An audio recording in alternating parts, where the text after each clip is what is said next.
Hello everyone and Xin Chào. I'm glad you're here with me today. I want to be honest with you that from the start, I'm a little nervous because this is my very first YouTube video.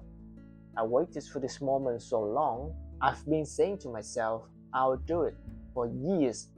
I took courses, I wrote ideas, I set goals, but I didn't press record.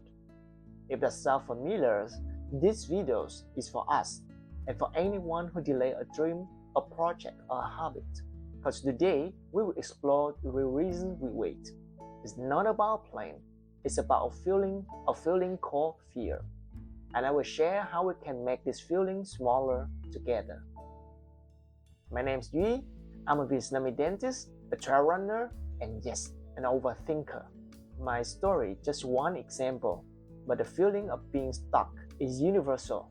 It doesn't matter where you live, the fear feels the same inside. So, why starting so hard? If we have the idea and tools, what's really stopping us? The simple answer is our brain trying to keep us safe, because our brain is designed for survival. When we want to do something new, something uncertain that we may fail or being judged, our brain sees it as threat, so it hits the brake. It gives us reason to wait. These reasons often show up in three common patterns: perfectionism, imposter syndrome, and overthinking. Let's look at each one and find a new way to think about it. Pattern number 1, perfectionism, the not good enough trap. Perfectionism feels like we have a high standard, but often it's just fear wearing a nice suit. The common thought is, I have to do it perfectly, or I will fail and feel ashamed. This thought creates a very high standard that we can never reach it, so we wait forever for a perfect moment. Let me share a story about a pottery class that changed my mind. A teacher divided his students into two groups. Group A were graded on the quality. They had to make one single perfect pot at the end of the month. Group B was graded on the quantity. They just had to make as many pots as possible. At the end of the month, something surprising happened. Not only Group B produced the highest quantity of pots, but they also create the highest quality of pots. Why? Because by making pot after pot, they are practicing, failing, learning, and improving. The perfection group was so paralyzed by the idea of the perfect pot that they barely make anything at all. This gives us a new thought. My goal is not to be perfect. My goal is to practice. Done is better than perfect. Perfect keeps us stuck in our heads. Pattern number 2, imposter syndrome, the not ready enough trap. This is that quiet voice that whispers, who am I to do this?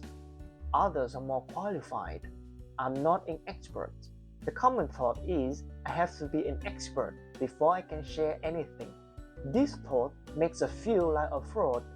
We compare our beginning to someone else's middle or end, but everyone starts somewhere, and your experience right now is valuable to someone who's just one step behind you.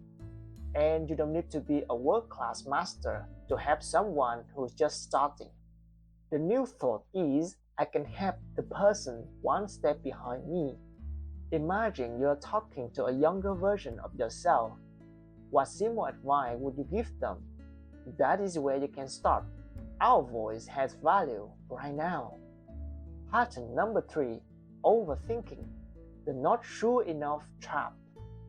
Overthinking happens when we try to control the future that we can't control. We stuck in the what if questions. What if I'm fail? What if people doesn't like? What if I choose the wrong path? The common thought is, I must know the outcome before I start. Trying to find 100% certainty is like trying to grab smoke. It's impossible. So, we need to change the question. Instead of asking, will this be successful? Ask, did I do my best with what I know today? Did I brave to take action? The new thought is, I can't control the result, but I can control my action. Focus on what you can do today. Take one small step. Write one paragraph. Record 1 minute of video. Send an email. Let the result come later. Actions is what matters now. So, we have all three patterns, all rooted in fear. But the secret is not to wait for the fear to disappear, because it won't. The goal is let the fear be there and take one small step anyway. This is the most important thing that I've learned. Fear is loud before we start. It gets quieter once we begin. The moment I pressed record this video, my heart was beating fast. The fear was there. But as I started talking, it got a little smaller. Action is the cure of fear. Not a perfect action, just one small honest action. So the message is not don't be afraid. The message is it's okay to be afraid. Fear is not a wall. It's just a feeling. It feels big and heavy when you stand still. But when you start one small step forward, you move right through it. So the invitation to you and to myself is this. Let's be gentle to ourselves. Let's be brave enough to be beginners. Just do it. Take one small honest step today. I'll be here, share more simple stories and tips in my care, experience in nature, and mindful well-being. Let's subscribe to join the journey with me. And now, I'd love to hear from you. What is one small step that you plan to take? Share with me in the comments. I'll see you in the next videos. Peace.